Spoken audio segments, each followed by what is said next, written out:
E eu decidi cuidar de você todas as noites. Afinal, quem ama, cuida, né não? Então vamos já à sua consulta médica.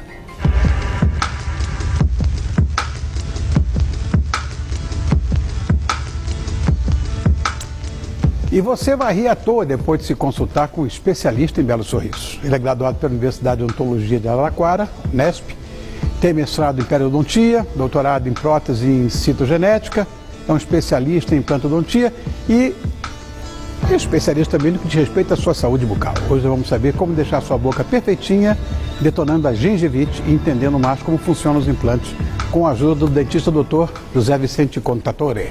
Obrigado por ter vindo. Muito prazer em revê-lo. Tá bom, querido. Como é que você vai? Quanto tempo a gente não se via? Faz tempo mesmo. Estava com saudades aí. Não mais do que eu. O seu programa. Obrigado, querido. Muito obrigado. No tema de hoje, você vai falar sobre o tratamento das doenças da gengiva, que são fundamentais para o sucesso dos implantes. Além do osso, claro, a gengiva, né? Então, quais as principais doenças que atingem essa área? O nosso objetivo aqui, de uma maneira imparcial, é trazer com ciência e tecnologia um pouco dos problemas de ordem periodontal, que é a especialidade que trata a gengiva. Então, a gengivite é uma inflamação do epitélio externo e conjuntivo. E a inflamação, Rony, ela se caracteriza da seguinte forma: existe uma vasodilatação capilar, porque o organismo precisa mandar uma quantidade maior de anticorpos polimorfos nucleares para combater aquela inflamação. Como existe essa vasodilatação, a gengiva fica mais inchada, existe um rubor ali, ela fica um pouco mais edemaciada e avermelhada. Qual a consequência disso? Má limpeza. Muitas vezes não é porque o paciente escova mal o seu dente, é porque muitas vezes ele tem uma prótese má adaptada, com bordos irregulares, e por mais que ele seja um exímio manipulador de escova, ele não vai conseguir limpar aqueles biofilmes que ali estão. E esses biofilmes têm enzimas tóxicas que começam a gerar, então, essa vasodilatação capilar e gerando, portanto, a gengivite. O importante no diagnóstico clínico da gengivite é que ela é uma inflamação onde não existe um descolamento ainda da gengiva. O paciente, no momento em que ele não trata essa gengivite, não vai fazer os seus exames periódicos ao dentista e deixa isso correr solto, essa gengiva começa a descolar. E no momento em que ela descola, começa a formar ali o quê? Bolsas periodontais. A gengiva descola e nessas microbolsas começam a reter resíduos e bactérias. E aí o que ocorre? Essas bolsas têm uma bactéria na boca que tem verdadeira adoração por essas bolsas. Por quê? Porque essa bactéria, ela está dentro da bolsa periodontal. A bolsa tem 37 graus de temperatura ideal para a bactéria. Segundo, se você imaginar que a minha mão esquerda é a gengiva, se a bactéria entrou por baixo da gengiva, a própria gengiva protege a bactéria. E terceiro, como tem muitos resíduos ali, a bactéria acidogênica não precisa sair da bolsa para se alimentar.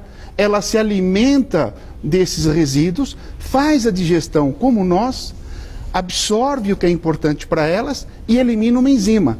Essa enzima que esta bactéria elimina começa a promover uma degeneração do epitélio de aderência e cada vez mais essa gengiva vai descolando e essa bolsa vai ficando mais profunda e vai gerando, portanto, uma perda de massa óssea inicial.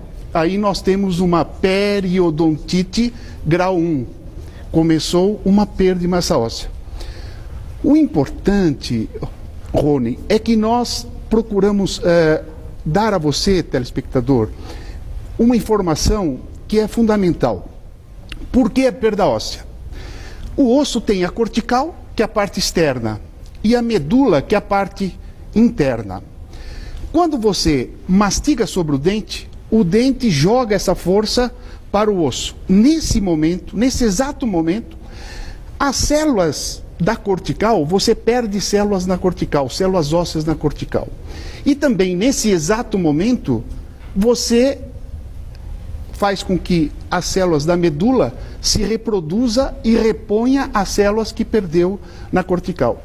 Isto quer dizer o seguinte: se você perde células ósseas na cortical e repõe pela medula, não existe perda óssea. Isto é, o osso tem uma condição fisiológica e funcional plena de se auto-manter. Acontece que esta bactéria que eliminou a enzima dentro da bolsa, esta enzima atinge o citoplasma dessas células ósseas, e essas células ósseas apresentavam um metabolismo de 100%, com a enzima da bactéria ela cai para um metabolismo de 8, 10%. O que é a alteração desse metabolismo? Esta bactéria, quando ela elimina essa enzima, toda a célula tem a mitocôndria, que é a usina da célula, e produz a energia, o combustível da célula, que é o ATP. Se a mitocôndria produz 100% de ATP, essa célula está se reproduzindo cada 4, 6 horas. Mas no momento em que a enzima da bactéria atinge esta célula da medula, a mitocôndria baixa o nível de produção para 8, 10%. Neste momento, a célula, ela entende que ela vai apenas viver, sobreviver com esses 8, 10%. E ela perde a capacidade de reproduzir. Automaticamente, nós temos aí então a perda de células na cortical e não repõe pela medula. Por quê? Porque a enzima dessa bactéria não nos permite. Tem tratamento? Tem tratamento. Nós temos que conversar sobre o antigo e o velho paradigma. No antigo paradigma, sempre se disse uma coisa que hoje nós não aceitamos mais. O paciente que perdeu o osso, perdeu. Não tem mais o que fazer. Hoje, não é verdade, porque a periodontia ela ficou muito maldita no meio, porque o indivíduo ficava limpando bolsa e recolando gengiva 8, 10 anos e no final estava pior do que quando começou. O novo paradigma, ele diz o seguinte: todas as vezes que você recola essa gengiva em posição, mas não consegue repor, fazer uma regeneração óssea daquele osso que se perdeu, inevitavelmente, por falta de suporte, ela vai descolar. Portanto, o que tem um osso que apresenta perda óssea? Ele tem problema de microcirculação periférica. Ele é um osso que tem baixa nutrição. O que é necessário fazer? Um tratamento que é um tratamento novo hoje, que é a aplicação de laser terapia. O laser da American Dental Laser é um laser fantástico para isso. E o que o laser faz? Ele faz com que a mitocôndria dessa célula, que estava produzindo 8, 10%, volta a produzir 100% de energia. Essa célula que estava inativa, inerte, não conseguia se reproduzir, a partir desse momento, ela começa novamente a aumentar, voltar ao seu metabolismo. Voltando ao seu metabolismo, o que acontece?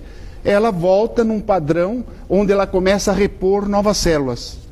Repondo novas células, nós vamos fazer o quê? Uma regeneração óssea guiada com reposição de novas células por aplicação do laser. Então, a consequência disso é o quê? A consequência é a vascularização de 100% de um osso que tinha uma vascularização de 50%. Então, a perda óssea degenerativa não é mais, não tem mais a importância que tinha antes para fazer um implante? Quando você vai fazer um implante, é necessário que você seja um bom semeador. Isto é, você consiga revascularizar esse osso, inicialmente com laser. Por quê? Porque quando você coloca o implante, só vai haver a osseointegração ali se as hemácias, células vermelhas, trazem oxigênio na superfície do implante. Senão a osseointegração, ela definitivamente não vai acontecer. Portanto, neste momento, quando você faz a revascularização, você consegue aumentar a nutrição. Agora, nós estamos hoje fazendo concomitantemente a aplicação do implante. Nós estamos trabalhando com células tronco de pluripotência induzida. O paciente, nós fazemos uma aspiração com uma seringa no abdômen do paciente, colhemos células adiposas, fazemos uma reprogramação genética dessa célula somática adulta, que passa a ser uma célula com características embrionárias. Nós temos essas imagens aqui, inclusive, podia jogar no ar, né, para a gente falar, olha aí, ó.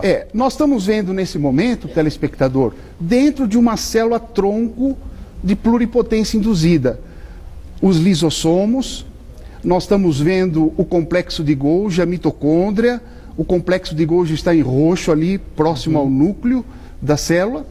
E agora nós vamos o quê? Entrar para dentro desse núcleo, onde existe o quê? O material genético dessa célula.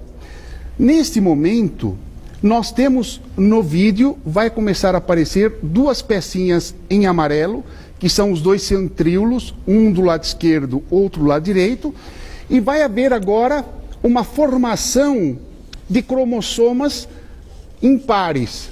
Neste momento, os centríolos em amarelo puxa cada bloco de cromossoma para o seu lado, e aí começa a haver o quê? A divisão do núcleo da célula. Agora veja o finalzinho desse filme, que é importante. Veja a célula tronco de pluripotência, ela se divide. Então, quando eu faço o enxerto celular, imagine que eu coloco 400 células ali. Essas células vão dividir em 400. Então, elas vão se transformar em osteoblasto. E o que é osteoblasto? É a célula que vai fazer a osteogênese, formação óssea. A osteoindução, induzir a formação óssea. E a osteocondução, conduzir a formação óssea. Portanto, existe hoje a possibilidade de você fazer o implante e colocar estas células de tal forma onde ela vai fazer o quê? Liberação de fatores de crescimento, e todo esse processo de regeneração óssea com o implante acontece tudo ao mesmo jeito, tudo ao mesmo tempo, entendeu? De certa forma, sim. Aliás, queria muito lhe agradecer, há muito tempo não nos víamos. O Dr. Zé Vicente Contatori é nosso parceiro, nosso colaborador aqui do programa há muito tempo, e há muito tempo não aparecia por aqui. Quer deixar algum recado? O recado que eu deixo é que a equipe multidisciplinar Contatori, Rony, nós já estamos no mercado há 45 anos, e eu estou imbuído ao longo desses 8 últimos anos em inaugurar a Fundação Contatori. A Fundação Contatori, ela vai fazer trabalhos sociais muito importantes, e nela nós vamos ter parcerias com fábricas do Brasil e fora do Brasil. E isto quer dizer o quê? Ciência e tecnologia, uma odontologia melhor para São Paulo e para o Brasil. E eu queria deixar esse recado a você, telespectador. Obrigado, querido amigo, por revê-lo, viu? Muito prazer em te ver de novo. Um grande abraço. Outro maior. Foi um prazer. Obrigado, querido. Obrigado. Ó.